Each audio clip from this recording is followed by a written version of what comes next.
Tara, wala na patumpik-tumpik pa. Nasa mo kayo na bang pagsamahin ang dalawang itlog at cake na ito? Naku, kung hindi pa, naku, masisiyahan kayo dito dahil ito ay no bake, no steam, ang napakasarap na choco flan cake. Tara, simulan na natin. Dahil ito ay no bake at no steam, syempre gagamit tayo dito ng mga madadaling mga ingredients katulad itong store-bought na cake. Kahit naman anong brand ay pwede naman dito, basta ang importante ay ready cake na yung inyong bibilin. At sa molde naman na ginamit ko dito, ito ay may sukat na 6 inches in diameter. So maliit lang talaga yung ating ginawa at yung ating measurement ay eksaktong-eksakto lang dito para sa ating molde. Huwag din kalimutan na tapyasin yung mga cake ninyo para maging eksakto dito sa ating lianera or molde. Nga pala medyo nanipisan ako dito kaya nagdagdag pa ako ng kalahati pa ng cake na binili natin. I-press lang ito ng maigi at yung mga napagtapyasan natin ng cake ay huwag kalimutan na ilagay din ito sa mga sulok-sulok na para wala itong space or air sa loob ng ating cake. At dahil sa no steam itong ating leche flan ay lulutuin natin ito. Sa pagwis naman ay ito nakikita nyo. Ang pagwis dito ay dapat hindi malikot dapat yung ating paghahalo-halo. Dapat nakalapat lang yung whisk natin yung gagamitin. O kahit tinidor, okay lang naman din yun. Para ma-avoid yung magkaroon ito ng mga bubbles-bubbles.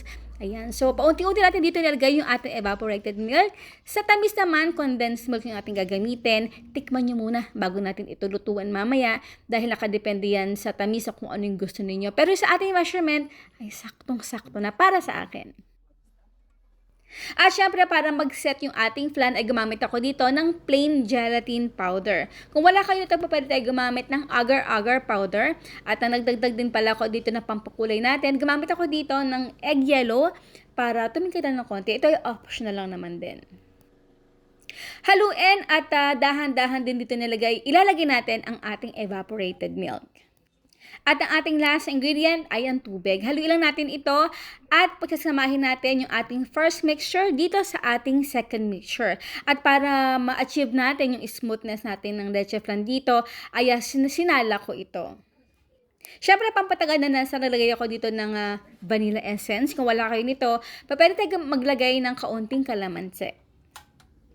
Over medium low heat, kailangan na continuous yung ating paghahalo dito. Guys napakadali lang nito at may makikita kayo dito na nagmuumuo. So huwag kayong mag-alala dahil napaka-normal lang yan at matutunaw din yan at magiging smooth. So isang kulo lang yan kapag nakikita nyo na nakatulad nito na kumukulo-kulo na, patay na natin ng apoy at ilagay na natin dito sa ating cake na ginawa kanina. Again, para mas maging talagang smooth pa yung ating flan, ay salain lang natin ito ng isang beses. So, ginagawa ko dito guys pinapalamig ko muna ito in room temperature for at least sa mga 1 hour kasi medyo makapal-kapal yung pagkakalagay natin dito. Then, after 1 hour, ilalagay natin ito sa ref hanggang sa mag-set. So, para sa akin, ito ay tumatagal na mga 2 to 3 hours sa ref, okay na yan. Pero mas maganda, ilagay ito overnight, syempre. O, di ba guys, napakadali lang talaga. Pwede itong gawin kahit kailan, kahit saan, kahit anong okasyon, Pasko, bagong taon, birthday, fiesta, name it. And now is done, our no bake, no steam, choco flan.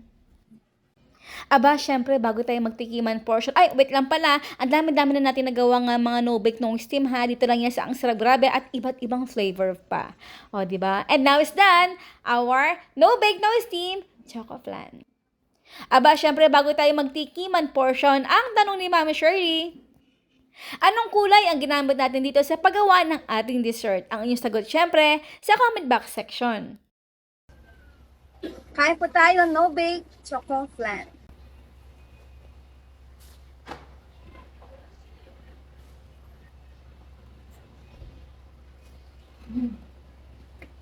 Wow.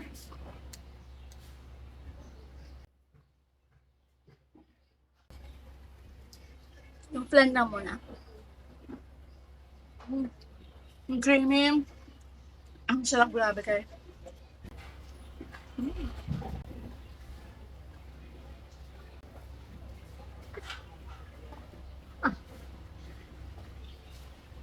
Sarap, grabe. Ayan po, maraming pasalamat sa inyo lahat. Ang ating outro. Keep safe, be healthy, and be happy. Bye. Muulan.